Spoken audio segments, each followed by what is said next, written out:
నేను ఒక్కటే మాట్లాడుతున్నానండి. బిజినెస్ మీట్ పెడతాం, ఎంఓయూలు చేసుకుంటాం, ఏ ప్రభుత్వం చేయాల్సిందే. అడ్డగోలు జమాబందీ దానికి లెక్కలేని కథ అంటే ఏందన్నట్టు ఒక హైప్ క్రియేట్ చేసుడు. దీనికి ఆజుడు, దీనికి గురువు చంద్రబాబు నాయుడు. ఇప్పుడు చంద్రబాబు నాయుడు చెప్పిన లెక్కల బిజినెస్ వచ్చేది ఉంటే, ఎంఓయూలు సక్సెస్ అయ్యేది ఉంటే ఆంధ్రప్రదేశ్లో ఈ పాటికి 20 లక్షల కోట్లు వచ్చి ఉండాలి. ఆయన ఫస్ట్ టైం అలా సీఎం ఉన్నప్పుడు ఆ ఊళ్ళో పెట్టే కదా, వైజాగ్లో, అమరావతిలో కదా, వైజాగ్లో పెట్టిండు. వైజాగ్లో ఎవరు వెళ్ళి ఎంఓయూలు చేసిన వాళ్ళంటే వంట మనుషులు అని చెప్పిండ్రు. ఆ స్టార్ హోటల్లో బయట వంట మనుషులు, వాడు ఎవడ సప్లై చేసేటోళ్ళు, వాడు వచ్చి కూర్చోపోయి సంతకం పెట్టే పెట్టిండు వాడు పాపం. అవునా అండి, పాపులర్ అయింది అది.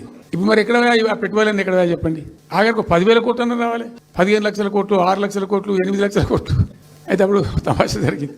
ఈ భోపాల్ ముఖ్యమంత్రి, అప్పుడు నేను ముఖ్యమంత్రి నుండి భోపాల్ ఉన్న ఆయన పేరు శివరాజ్ సింగ్ చౌహాన్, ఆయన సీఎం ఉండే. ఆయన ఆ ప్లానింగ్ అదే ఇప్పుడు నీతి ఆయోగ్ ఉంది కదా, దానిలో సబ్ కమిటీకి ఆయన చైర్మన్. నేను భోపాల్లో పెడతా, బాయ్సాబ్ జర వచ్చిపోను ఖచ్చితంగా ఊరికే బతిమాలితే ఫోన్ల మీద ఫోన్లు చేస్తే ఏం భోపాల్ లేవా మీరు చూసుకొని అంటే, లేదు సార్ నువ్వు తప్పకుండా రావాలంటే సరే అని పోయినండి. అయితే ఆడొక ఇండస్ట్రీ మినిస్టర్ ఉంది, వాళ్ళ గవర్నమెంట్కి ఉంటారు కదా మధ్యప్రదేశ్కు.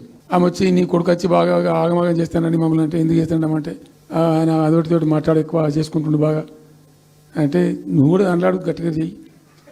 ఆమె వసుంధర రాజే చెల్లెలు, ఆమె పేరు యశోధర రాజే ఏదో అన్నది. అంటే నేను అంతకుముందు ఒక కొద్ది రోజుల ముందే నేను భోపాల్ పోవడానికి ఒక దాదాపు 2-3 మంత్స్ బిఫోరే మోడీ గారు వచ్చిండు. అక్కడ వచ్చి 14 లక్షల కోట్లకి ఎంఓయూ చేసి పడేసారు. ఇది మధ్యప్రదేశ్ గవర్నమెంట్. నేను మొన్న 14 లక్షల కోసం చేసింది కానమ్మా, మీకు నాకు అర్థంగా నీకేం రాలేదంటావు నువ్వు. ప్రధానమంత్రి మీకు సపోర్ట్ ఉండే, మీకు పార్టీ అయ్యి మీకు మంచిగా నీకు ఇంత లాభం ఉంది అంటే, ఓ సో బోగసాయి సాబాను. ఆమె నేను అతను ప్రామిస్ చెప్తాను. నేను ఏమో షాక్డ్. అది వచ్చేదా పోయేస్తానంత వాటిగా గ్యాసు